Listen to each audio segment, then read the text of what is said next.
go. There he is. Good to see you, buddy. You look good. You too. You too. Yeah, I just got back from playing tennis. Nice. Do you have new glasses? No, no, these are Oh, small ones that I I use like here them. at home. We're live. I didn't forget the title this time. Perfect. Falling into victory. I like it. I could have done better probably, but that was the first one that came to mind. That's good. That's a good one. Thank you. A couple things I wanted to make sure I kind of gave you a big chance on to talk about is kind of where we stand at the end. So, um, Okay. how many games are left? Obviously, playoffs is like whatever, but we can talk Nah, about it. yeah, yeah. I guess yeah. I was going to I'll ask talk about it, you. even though I don't believe in it. But yeah, I'll talk about it. I like it. I don't. I can't think of what else I wanted to ask you about. So Hmm. I think I'll just hit record and we'll go for it. Okay, let's do it. A happy fallout. Happy Fallout, for goodness sake. Feels so good. Yeah. Welcome, everyone, to Flyover Footy. This is a Fallout edition of Flyover Footy, and it's a celebratory one, everyone. We got a We 3-1 won. victory. We won. I've been so excited to talk this morning, especially with you, Santiago, about this game and just finally a win. And it was a very convincing win that I'm really excited to dive in. How are you feeling this morning, Santiago?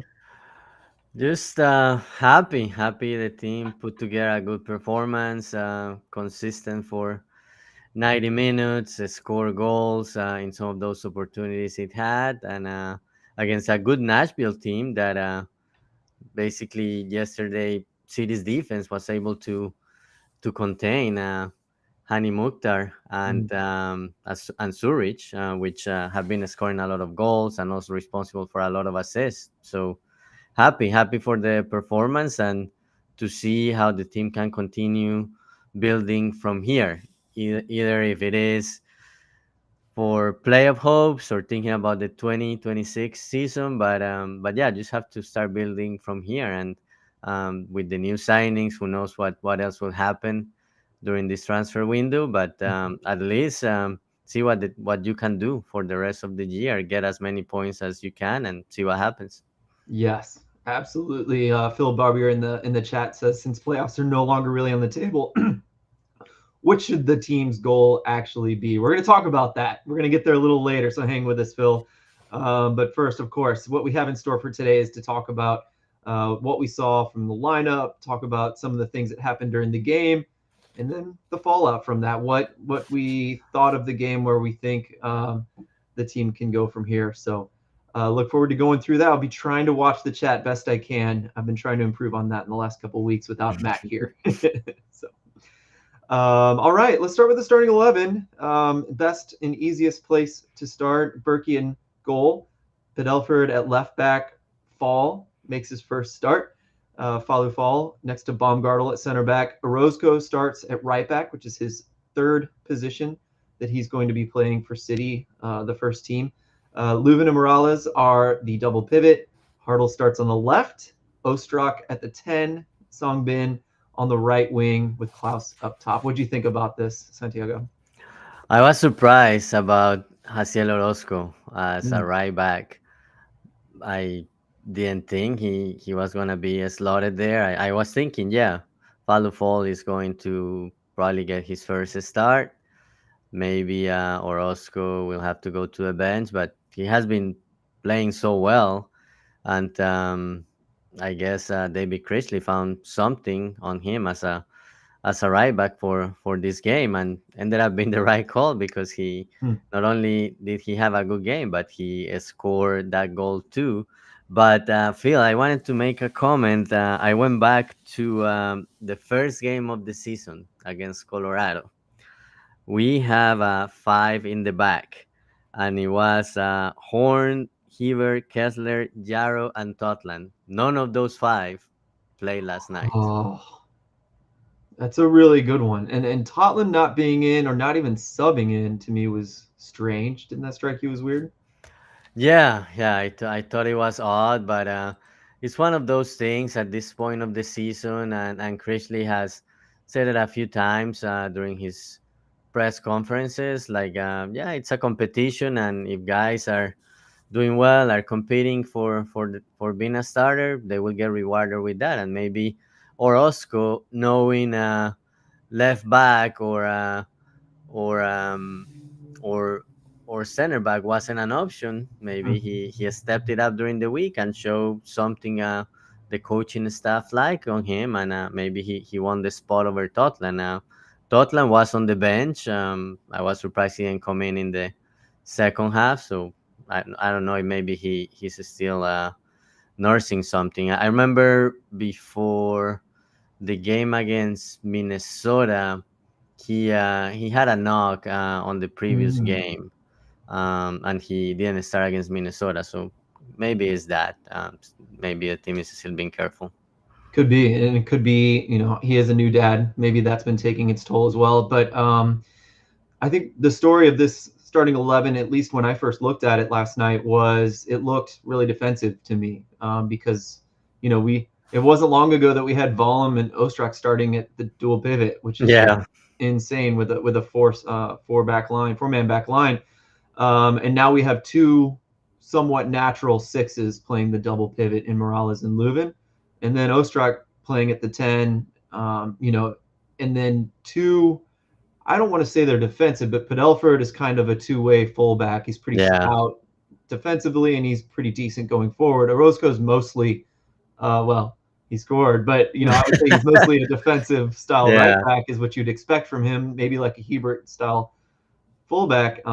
He offered more than that, but anyway, I think that's a good thing, right? The reinforcements we got was Falu Fall, a center back with high quality, is something we needed very badly. Improving our defense is something that's been needed, and now we Hmm. have enough guys healthy that even if this was like an experiment, like let's see, this is a really good team. We want to get Falu Fall comfortable. Defense has been a problem. Let's just experiment with a defensive lineup and see what it looks like.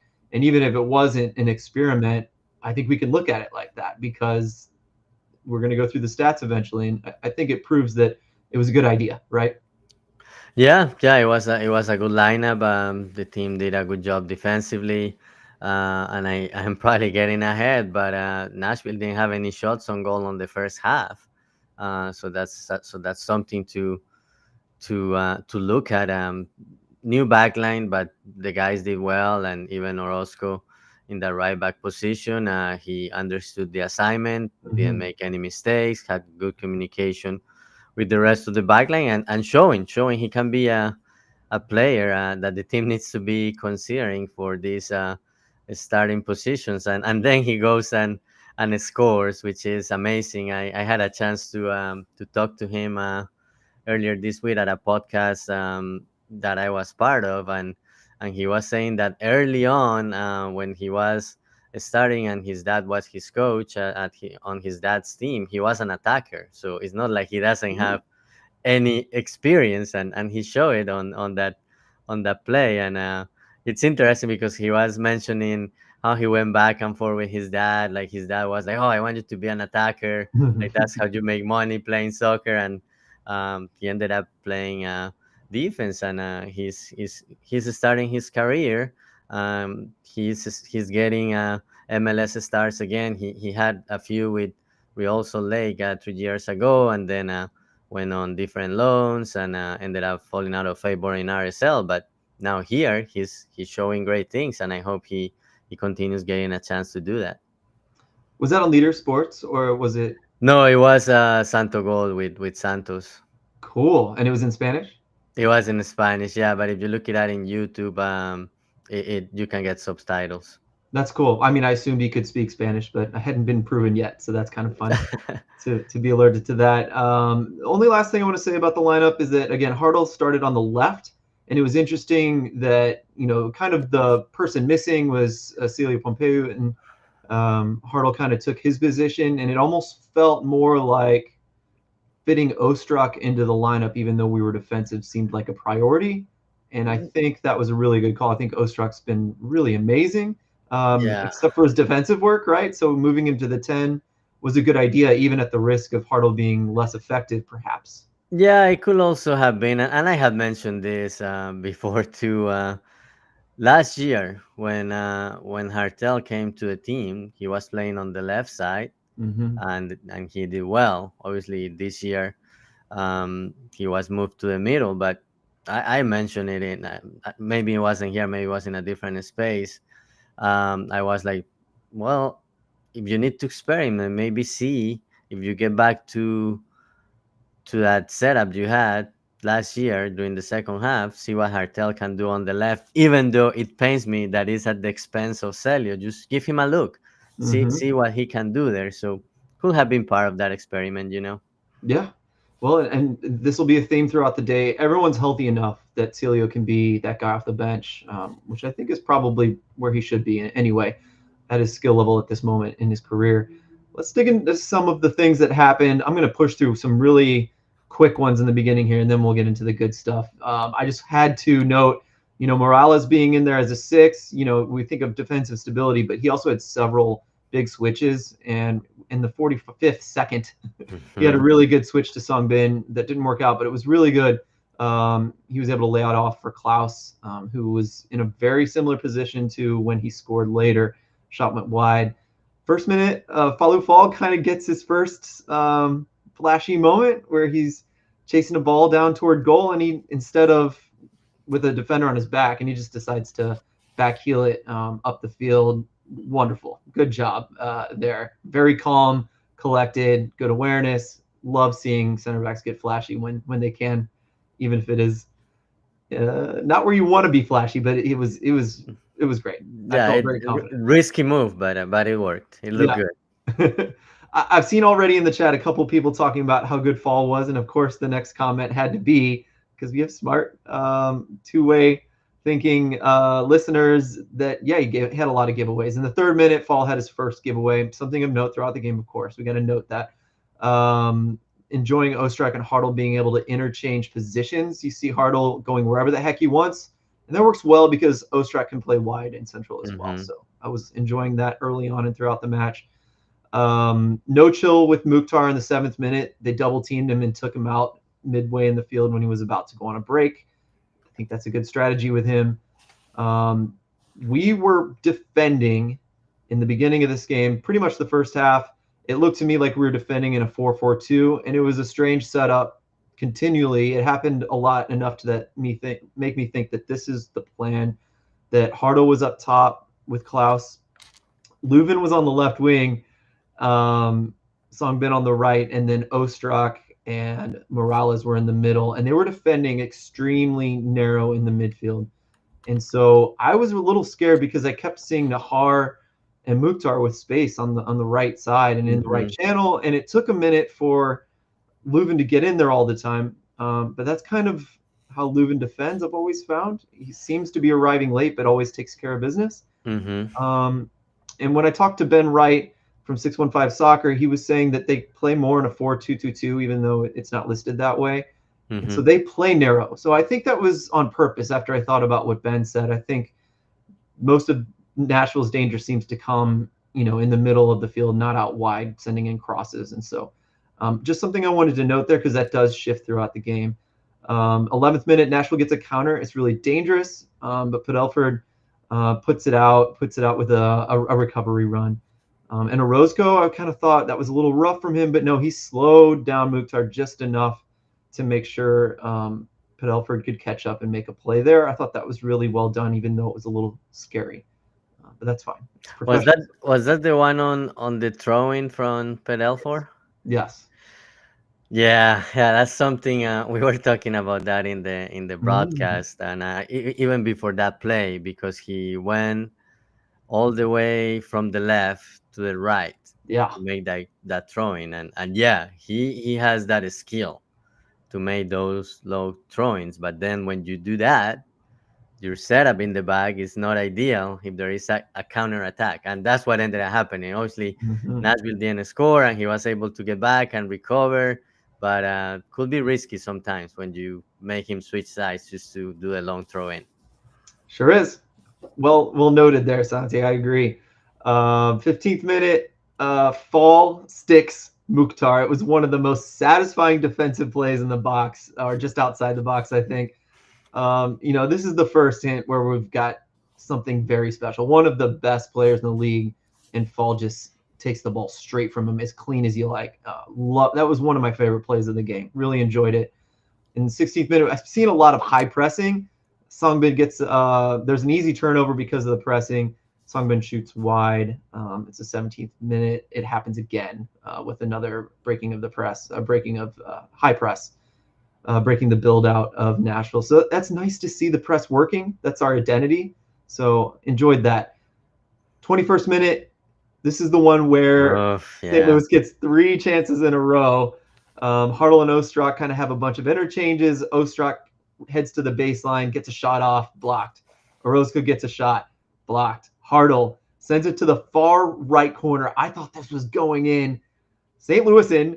Nashville player Joe Willis gets to all Mm. three. We could be upset about this. We can get scared because how many chances are we going to get before a goal doesn't go in and we start getting scared that we're not going to get one? I like that Joe Willis did a good job because he's from St. Louis, but I was scared at this point. But we've got good news shortly. You want to talk about that, or you want to hit the goal? No, just wanted to point out Joe Willis is one of the best goalkeepers in Yeah. the league, and yeah, he's from St. Louis, so I'm sure he wanted to play really well in his hometown. But yeah, great saves by him in that play. But fortunately, right on the next play, we got another chance to score. Yep, 22nd minute, ensuing corner from that play gives Orozco the ball.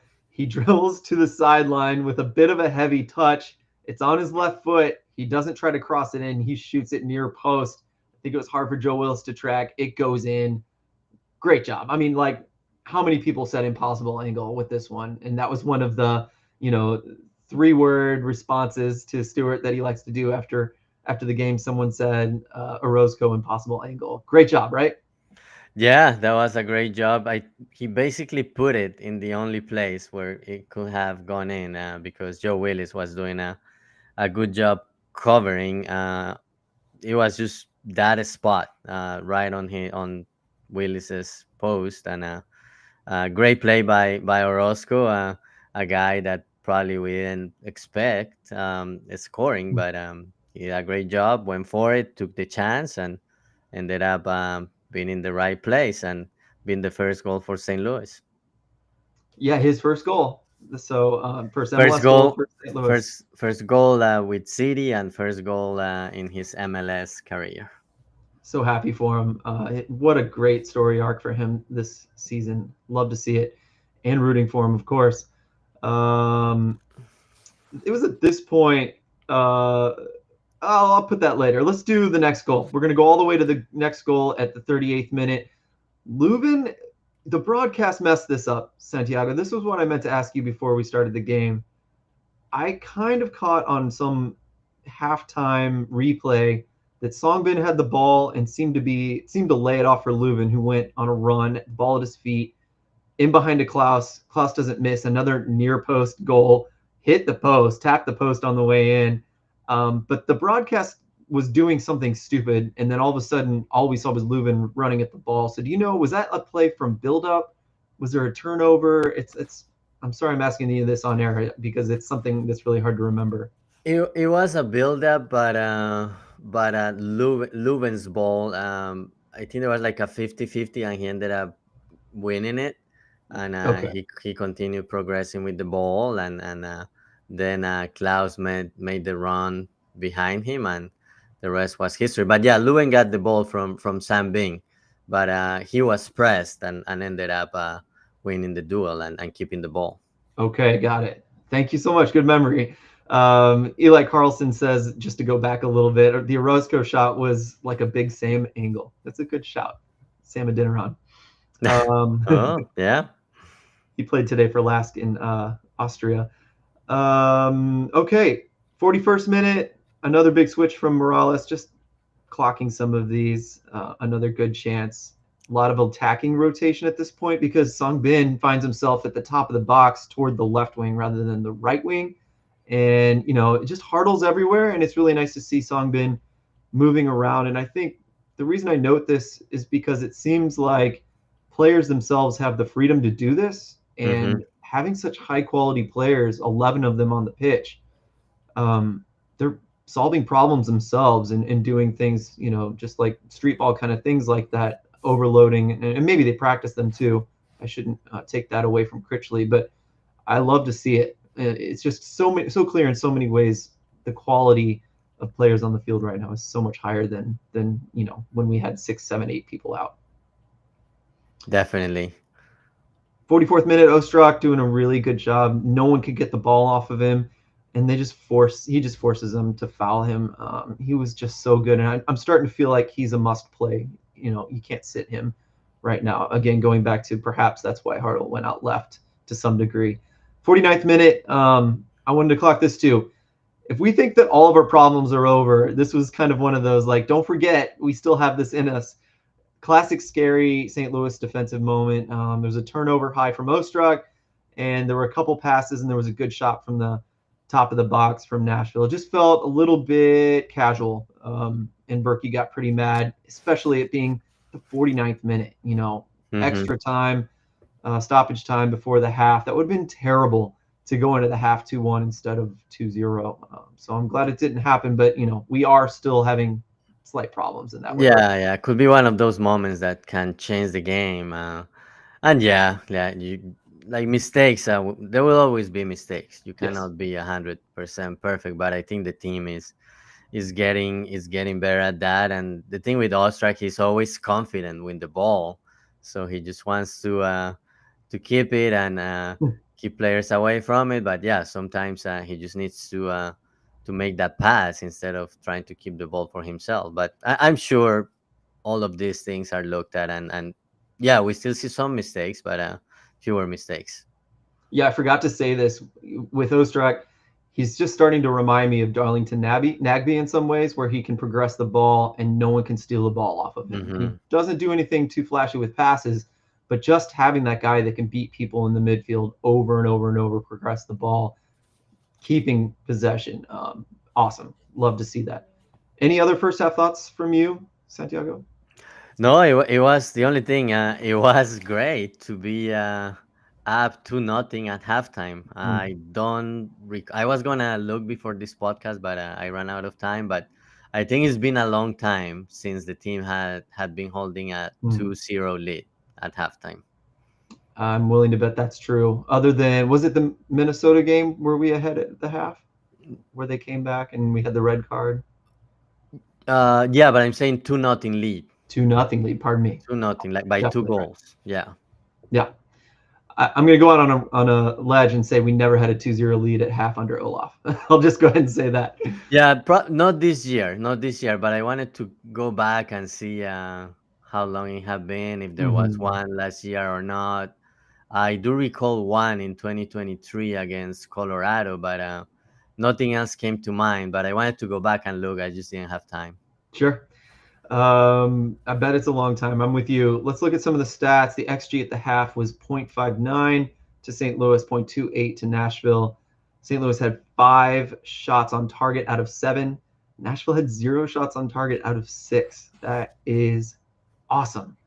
Yeah, Um, the guys did a great job containing Mukhtar and Zurich and all the defensive, all the talented players that Nashville has. But one thing I wanted to point out, XG of just 0.59, yeah. but team winning 2-0. Yeah, I guess you can say that Orozco's goal from that angle, yeah, probably low XG, but Hmm. I was surprised about Klaus's one. I was expecting a higher XG. Me too.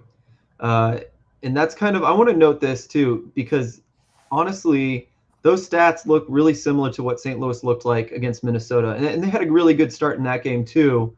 Um, but the XG was so low. And I just wonder if that's okay now. Like St. Louis might have the defense to make the XG lower. Okay. And a lot of it just happens to be like, well, we scored first. So there's a lot to go into that, but I think one of the things I got from this game was like the defense is so much better. I think the stats might look more balanced for than all attack and no defense. You know. for sure. And Ellie Carson just said that we were up to nothing against Sporting KC Oh. at halftime. Oh. So yeah, and then Aaron Leak said, "Oh, we all have been trying to erase that from our memories," and I guess I did. Understandably. Possession was 52 to 48 in favor of St. Louis, just barely. Passes in the opposition half. These are interesting. 172 to 114 St. Louis. Final third, 25 to 38 Nashville. Opponent box, 7 to 15 Nashville. And Nashville got 0 chances on goal or on target. So that was really interesting. The one that stood out to me the most, 9 clearances to 2 in St. Louis's favor. So again, some defensive stats here that we haven't been seeing. Well, yeah, and when you think about those clearances and you look at the final stats, Fallu Fall and Timo Baumgartner were responsible for a lot of those. Mm-hmm. That was a very solid partnership, and yeah, it's only one game. We will have to see what happens in the upcoming games, but it just looked like they were so good together and understood each other, and both of them are very tall players, so they were very hard to pass. My co-host Hector Vega on the broadcast, he nicknamed them the Twin Towers. Oh, I like that. They're both big. Well done, sir. I like that.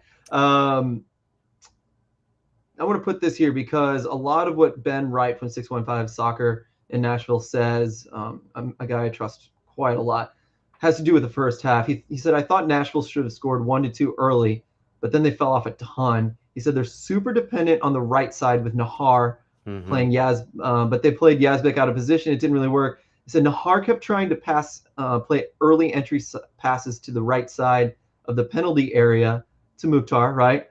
And Fall read it every time. He said he was awesome, and that's from competition. So I think that showed quite a bit, and in the stats even. Yeah, he looked pretty solid. I know. Passing wise, he made some mistakes, but defensively, he looked very solid. Great Mm, addition for the team, and looking forward to seeing more of him. absolutely. Second half, let's get into it. A nice Nashville counter that looked weird between Fall and Berkey. They took care of business. Didn't look that weird on the replay compared to the first time I saw Oh it. my God, I was like, what's going on here? But it ended up being offside. But yeah, that Yes. was a scary moment. It was, and honestly, I wonder if Berkey would have even been if we asked him after the game, like, should you have just come out and claimed that? He looked like he was kind of letting Fall take care of it, and it was just so awkward. Mm-hmm. Mm-hmm. It was fine, no big deal. 52nd minute, nice interchange, Hartle and Leuven. Ostrak crosses to Song Bin. It was defended out for a corner, and they had a good chance on the corner as well. That's the one where she was saying that Klaus probably loved that chance, just didn't jump quite right. 60th minute is when I started clocking a nice compact defense. And even earlier in the game, when St. Louis was becoming compact, even sometimes when they pressed in the midfield, not up high, but in the midfield, Nashville had trouble passing through it. And I think that felt very new, that St. Louis was compact enough and defending well enough that they made it really difficult for another team to get through the midfield. So that was something I clocked. 60th minute, Betcher comes on for Klaus, and St. Louis starts defending. And maybe they've done this for the whole second half, but I noticed at that moment that they were defending in a 4-1-4-1 where Morales was sitting in as the 6, and it looked like Hartle and Leuven were kind of playing as the 8s ahead of them for the most part. And they were only defending with 1 striker instead of 2 at that point. That part is clear. The rest, I think, is arguable. But I wanted to say that because it changes one more time after this. 65th minute, there's a goal. Again, good pressing. I was really happy with the pressing in this game. Mm-hmm. And we'll talk about that later. It wasn't more pressing necessarily or a different height, which I was surprised at. I can't wait to share that with you. But Ostrak wide left. Pardon me. 65th goal. Sorry, I went to the wrong place.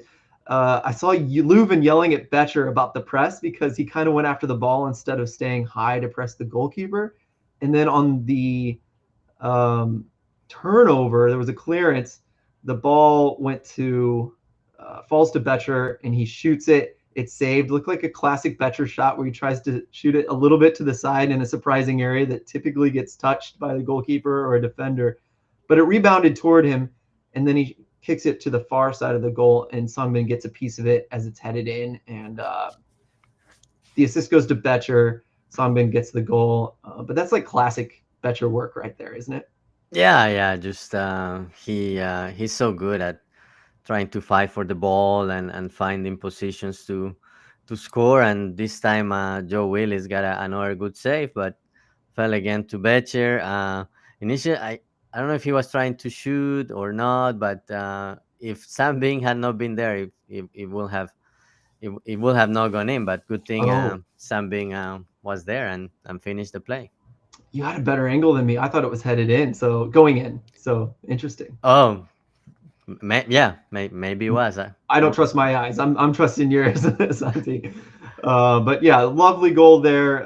It's nice to see Betcher get a payoff because he's been working so hard, and it just works so well for him to come in as a striker after Klaus has played and we're ahead, right? It's And just that, like, yeah, and that's something I wanted to point out. It's good to see him playing as a striker.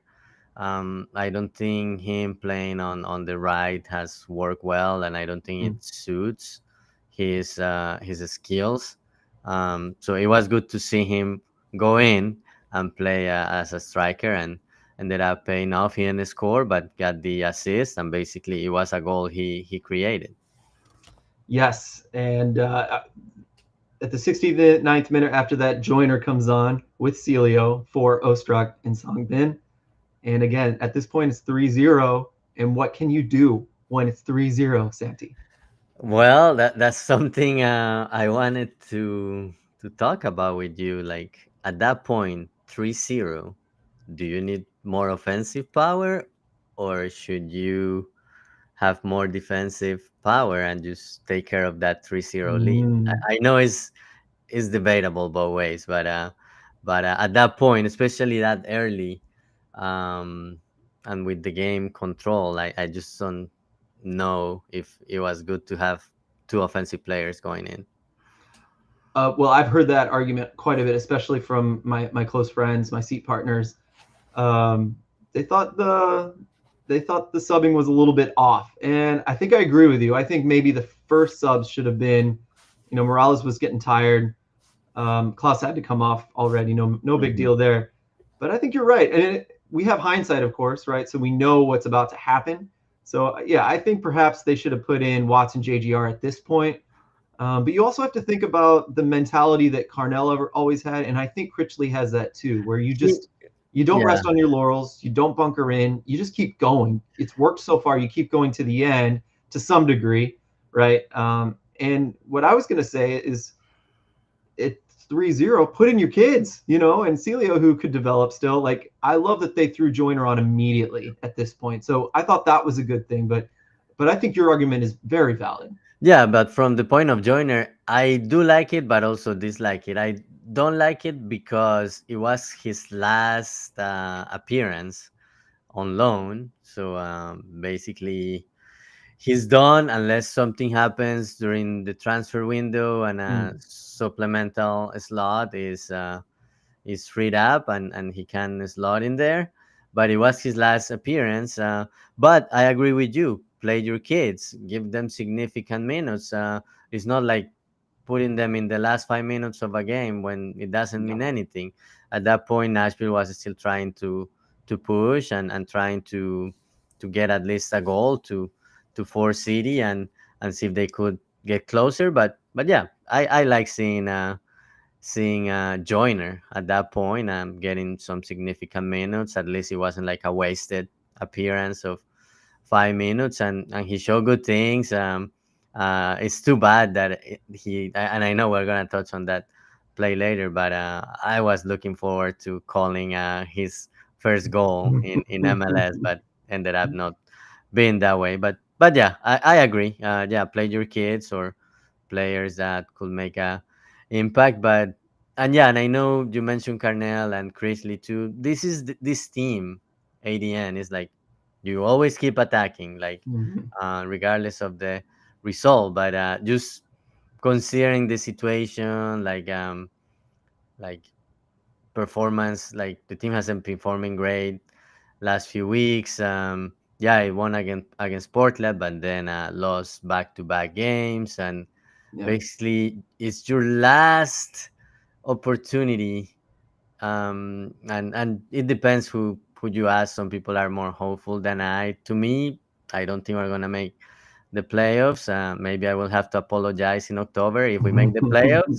A But lot of us would. but it was your last opportunity to make a run. So maybe maybe yeah, put Joyner, but Akil Watts or JGR going too, so you can also secure the result. I don't know, different ways to see it. Yeah, no, and I don't disagree. I think it's good for us to offer both possibilities here. So, things went fine for about 9 minutes. I wanted to mention Celia went on the right, Joyner on the left. I was surprised at that. They do switch later. I think Celio might struggle more on the right than Joyner. Joyner does fine on the right, in my opinion. So that's also why I was surprised at that. I imagine he likes it better on the left. Anyway, 78th minute, Nashville gets a chance, and this is the first the most lax midfield I've seen in this entire game.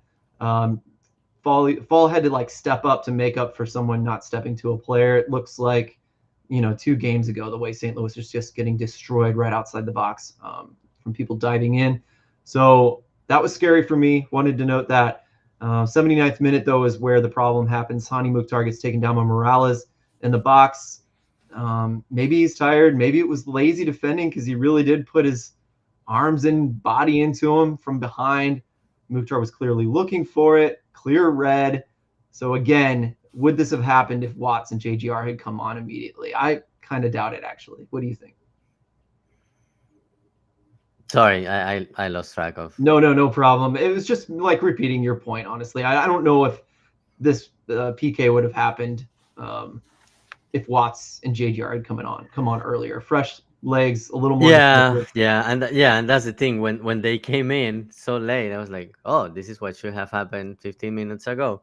Um, but yeah, the PK, yeah, just I don't know. Just looking at the like at least what I saw last night, it was like a soft PK. Mm, But and yeah, Energizer Park exploded with that Berkey save. yeah. But it's too bad that he got called back. Well, I think we need to spend some time on this. We are going to go long. I'm sorry, everyone, but the PK drama, right? Massive stutter stop. It wasn't even a stutter step. This man Mukhtar on his PK pretty much planted his foot and stood there for like a second. And then he shoots. Berkey saves it, and you think, oh, karma has won again. This ridiculous stutter. But they call him for stepping off of his line. What are your first thoughts on this, Santi? Because I want to get into this deep because there are so many weird rules we can consider on this. Yeah, yeah. Looking at the replay, he was way off his line. It wasn't That's even true. close. It That's wasn't true.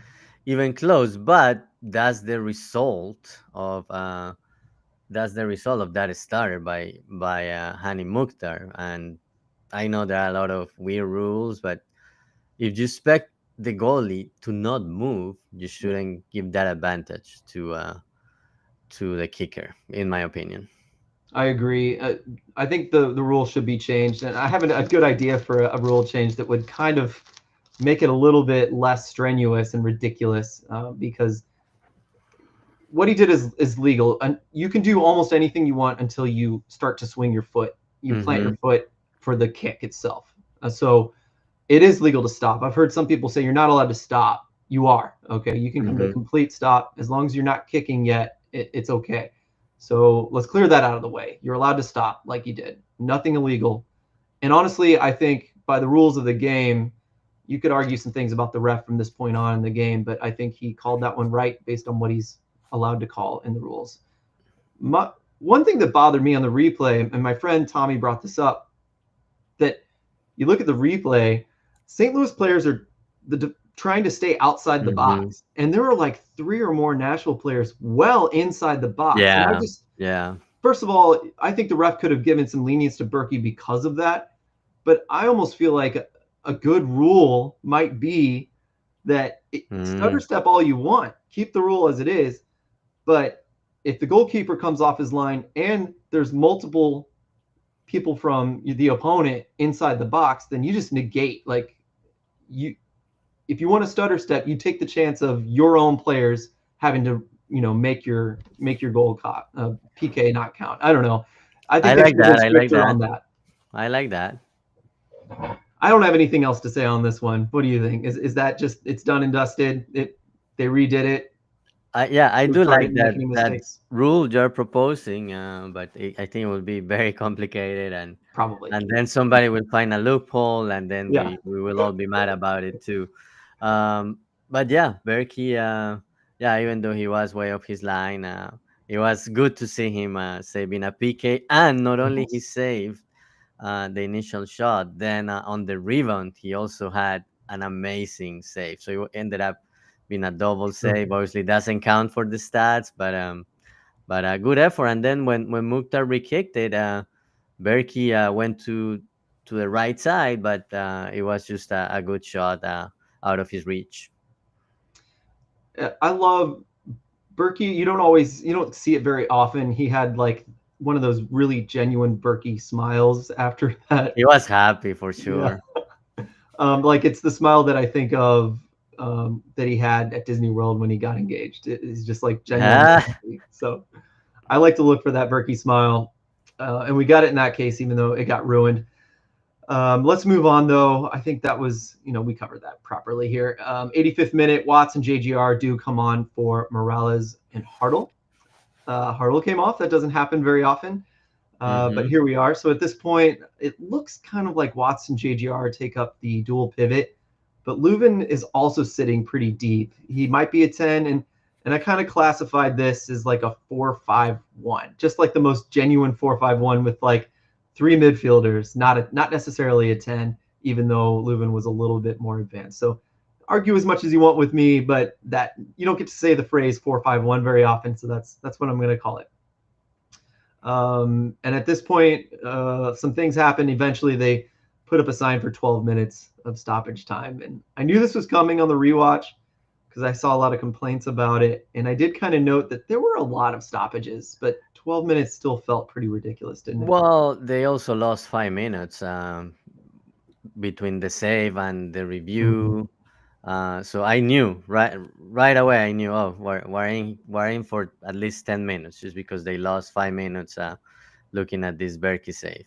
So I knew it was gonna be a long time. And I know you mentioned Watts and JGR coming at 85 at minute 85, but obviously with all that stoppage, they basically ended up playing 15 17 minutes and or 20 minutes because I think we went longer than Yeah, the 12 minutes. But they did a good job too. It looks like to me it looked like they came hungry. They were chasing players and sliding for tackles, clearing the ball, and it goes back to the point like one of them should have come earlier, if not both. I agree. I'm becoming more and more a fan of JGR. Six isn't his natural position, but he sure looked good in that position. He just looks like a competitor out there to me. And I feel like Watts has gotten more and more quality in his defense, which is the biggest thing I think he needed to improve. And so it's nice to see him come on. And, he got a lot of experience this year, and he looked fine and good as a sub at the end, as a defensive sub. So I enjoyed watching that. Several things happened at this point, right? I mean, it feels like Nashville starts getting really desperate, and they create a lot of chances, a lot of conspiracy here, honestly. 91 minutes. St. Louis has a really bad build out, and we're ahead. Maybe they should have just kicked it out. I wanted to note that. I thought it was very strange. 93rd minute, Nashville scored, but Bunbury was called for a foul. Now, he did throw like an elbow. It was pretty aggressive Hmm. at Orozco, and it was kind of after the corner. Like sometimes in a corner kick, you let anything go, but it kind of happened after that. Orozco goes down, and it was called. What do you think about that play? Yeah, yeah, it's yeah, you could argue a lot of things about that play. Yeah, when I look at the replay last night, I thought it was something earlier. It wasn't Bunbury, but yeah, there was kind of some confusion there. But yeah, you can do that. I know a lot of things go unnoticed in the box, but yeah, Mm. it was. I didn't like Bunbury doing that. Me either, but I do think it was a little bit of a gray area. I can understand why Nashville fans might have been upset about that. And then Orozco has like two more opportunities where he goes down and it's still like that gray area. One was obvious. Mule pushed him hard. It was super Mm-hmm. clear. But at that, I mean, he's just doing the classic, let's shut down this game. We dive, we go down, we get hurt. You know, these sort of things need to happen to close out this game, especially when there's 12 minutes of stoppage time. 98th minute is a long Padelford throw.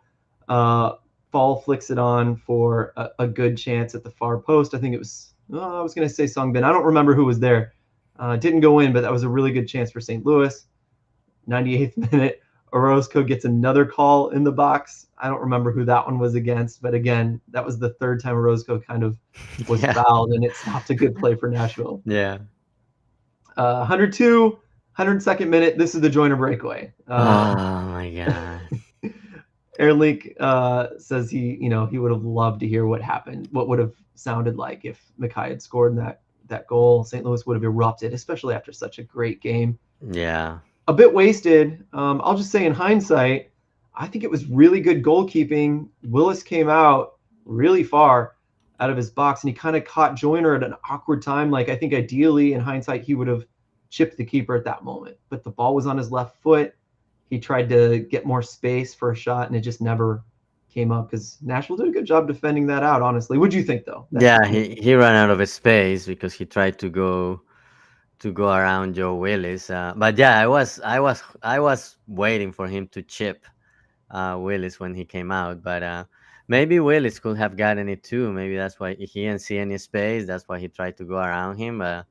But then Nashville's defender caught up to him. Mm. But yeah, that would have been crazy. I think Energizer Park will have gotten so loud, especially you're up 3-1, and basically this is the final dagger, and your homegrown who is playing his last appearance on loan from City 2 scores, and it will have been craziness at City Park at Energizer Park. Sorry. Absolutely. So what do you think about the second half? Any overall thoughts? I think City control the game well for the most part, but then Nashville got some more chances. They finally got some shots on goal, and just the only thing for me is the substitutions towards the 65th, 70 minute. Mm-hmm. Like yeah, great to see a joiner, but at the same time, maybe if you see what Nashville is trying to do, maybe it's time to put more people around that defensive midfield area and just secure the result instead of having that mentality of let's score more.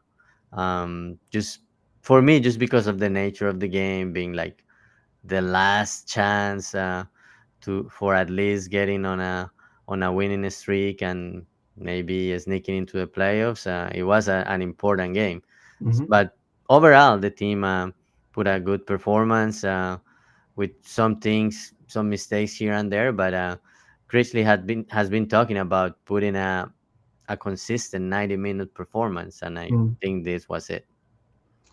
Yes. I want to pose a question, and that is, has St. Louis turned the corner? Before I give the stats here, and I want to talk about this just a little bit. The second half stats.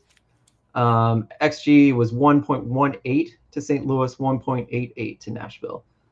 St. Louis had 2 shots on target out of 6. Nashville had 6 out of 12 on target.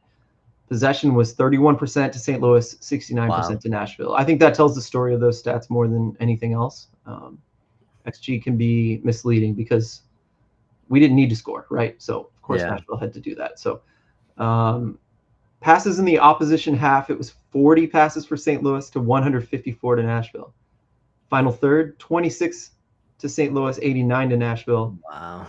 And then, so super heavy the other way. Now look at this. Opponent's box, 19 to St. Louis, 16 to Nashville. So interesting, right? We talk about field tilt. I look forward to talking to Matt about this, especially in the future, is as we bring up field tilt, how important it is to Critchley, Yeah. how important it is to, it's why we bring it up in our show so much. That's interesting. And let's look at the overall stats. Overall in the entire game, that was the second half. This is the overall game. 1.77 XG to 2.17 to Nashville. So less XG to St. Louis. 7 out of 13 shots on target for St. Louis, 6 out of 18 for Nashville. Possession 42 to 58. Nashville 58. Opponent half touches 102 to 261. Nashville. Final third, the whole game, 51 to 123. Nashville. Touches in the opponent box, more close, 26 to 31. Nashville edges that one. I don't know. What does this say to you? I'm thinking about St. Louis getting an early goal affects these stats. St. Louis having a better defender means these don't have to be so crazy. Again, is field tilt super important, or were these stats just affected by the flow of the game? What do you think about, again, guys in the chat, has St. Louis turned the corner? Did these stats change your mind in any way? I think to me it's one of those things. It is important. Definitely, it's an important Yeah. measure, but you also have to look at what happens during the game. The fact that City score that first goal kind of early on, and then follow with a second goal. Yeah, it was effective with the chances it had, and then at that point, you don't have to risk it so much. Maybe way more for the counter attack or use the press to create scoring opportunities. But when you are up to zero, maybe it's not as important as it would be when the game is scoreless or 1-0 and still a close game. So definitely an important measure, and I think it's something that Critchley looks at a lot, and maybe when he sees these numbers, maybe he will say, "Oh, we need to be still be better at that." But the fact that the team was effective with the chances it created, a lot of times we create tons of chances, and Mm-hmm. that field still is in City's favor, but the team ends up on the losing end. So you have to find some balance between that field still and the chances and the effectiveness too. Yes. And again, I'll just say too that I think the effectiveness of the defense, again, it looked better not just because of Fall, though I think he was a massive part of it. So something I look forward to, like kind of gathering more data as we go. Speaking of defense, the average height of defensive actions in this one, St. Louis was 35.1 meters from goal. They averaged 38, so they were lower than usual. Hmm. Nashville was 35.7 meters, and they have an average of 40. So both teams sat deeper in this one. I thought, the pressing moments were so effective in this game that I just assumed we were pressing more. And it seems like we just picked our moments and they just worked better. I don't know what's going right, but I love it. I'm okay with this height of defensive actions if they keep pressing in the right moments and they're this effective. I just really enjoyed that piece from the stats and from the game. Yeah, yeah, yeah, it's good. He had a great game. Hopefully he can build from that performance. But I like what I saw. I saw Phil on the notes. You had something about Fall, um, and the games he played before coming to City. It's wild. So they said this in the broadcast a bunch, but I didn't catch this, and I don't know if maybe Matt did. I hope I didn't miss it. But Falu Fall has 10 starts in professional soccer in the world, plus 2 cup starts. I forgot to put that in the notes. That's ridiculous. We paid $3 million for this guy, and he is so unproven, at least on the professional level in starting games. If he turns out to be this good long term, and if he takes it further and improves more, improves his passing, you know, he came from Norway where the game is totally different. So I think his Right. giveaways, I wanted to say, totally forgivable. He's still getting up to speed with MLS. It's totally different. But if he gets better and he's only had 10 to 12 games of proof, in the pros. This is an insanely good find from Lutz. I mean, such a good find and a risk, massive risk. Yeah, it's a massive risk. That's why I was a little bit cautious when he was rumored. I was like, oh, we're gonna spend all this money in a young guy that is unproven. Yeah. But hey, first sample, look good. I don't count the game against Aston Villa. I was actually Mm-mm. concerned. I was like, oh, I hope he doesn't get injured just because they wanted him to appear against Aston Villa. But yesterday, it was a good start for him. Defensively, very solid, and he Yeah. can improve with the passing for sure. And I like that partnership with Timo. So hopefully, we'll see more of that. Absolutely. Like we're not dying for Kessler to come back. He can take his time and get fully Give healthy. him time. No, don't risk it. Don't risk it either. Yeah. And I think that's one of my overall thoughts is have they turned the tide for the season? I don't know. I think it's soon to say, but I will say we have set a base, a base for what St. Louis can look at like for the rest of the season and build on next year, right? Like this isn't even like a super attacking lineup. This is a pretty standard. We played all of our best players in most positions, a couple more defensive players. Dirk could step into that Morales role and nothing changes. You know what I mean? Yeah, I think Totland can do what Orozco did to some extent, right? Just a little differently. Orozco could play left back. We could even bring Reed in late, and this system, the way it was built, can still work. So I think yeah. that's what I'm most encouraged is we've found a formula that works, and I think it's for the first time this season. Yeah, and something I wanted to know now that you mentioned Reed, obviously the injury list now is very small, so obviously you have to make some decisions on game day. Mm, Game day, but yesterday Reed wasn't in the game lineup. Game day lineup. Silva wasn't in the game day lineup, mm. and also Josh Jarrow. Oh, Josh Yarrow, wow, I didn't consider that. Yeah. Okay, So yeah, obviously now that you have a healthy roster, more guys available, yeah, that's when you see more competition, and I guess you start seeing who maybe is falling out of favor. yeah, and especially when the tide is turning and everyone wants to play and gets excited to play games, not just like defending the wooden spoon. I hope that increases. I put up there. We don't have time to go too deep into this, but I will just say next to that, like, how do we feel about Critchley after this? Like, does this get him the job? And how do we feel about Lutz? Right?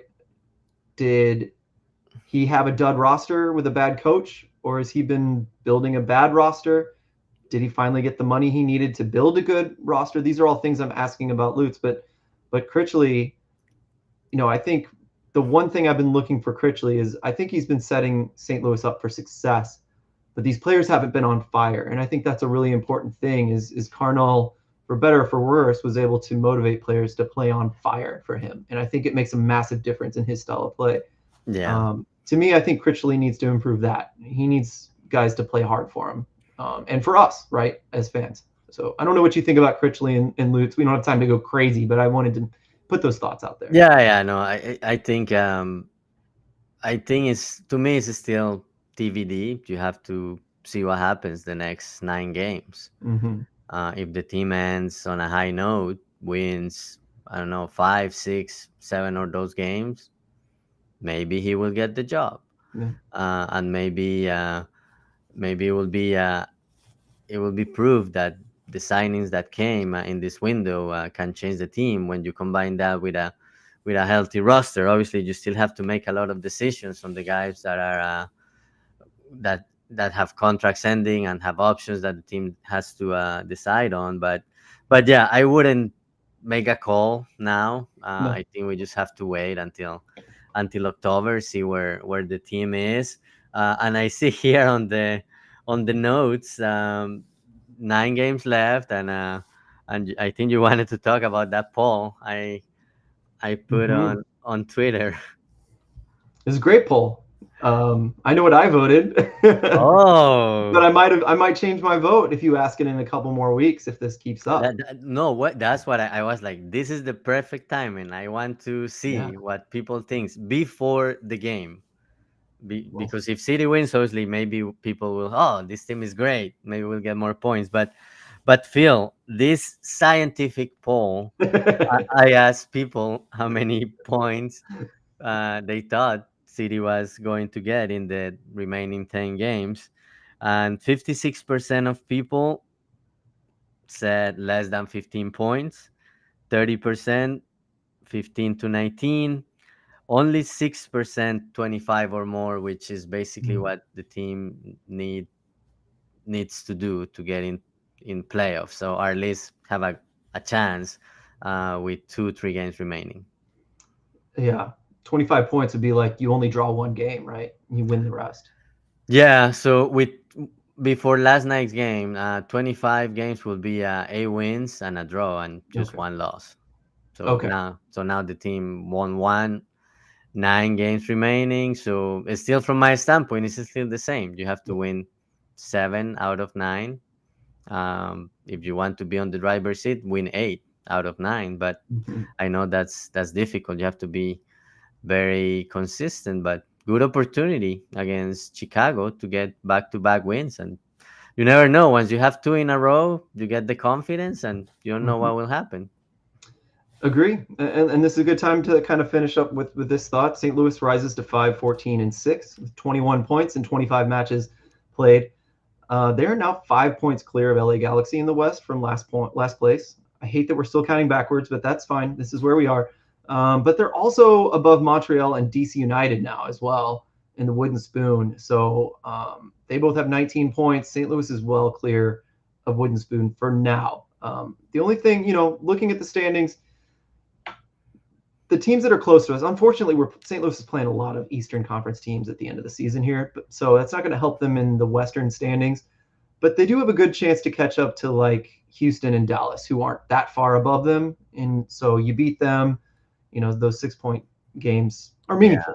So, Yeah, it would have been great to get at least a point out of those 2 games against Houston and Dallas. But yeah, you still have those direct opponents there. Even San Jose is another team that it's like up there in that A9 position. But it's also even Austin, October 4th, like the second to last game of the season, and Salt Lake. Salt Lake, like mhm. if City goes on a good run, this could be one of those like the playing game before the actual playing game. Like, but you will have to win a lot of games to get into that position. So I Yeah. think we're too early for that. Yep. Temper our expectations for sure is good for us. Any last thoughts, Santi? I've said my piece. Thanks for listening.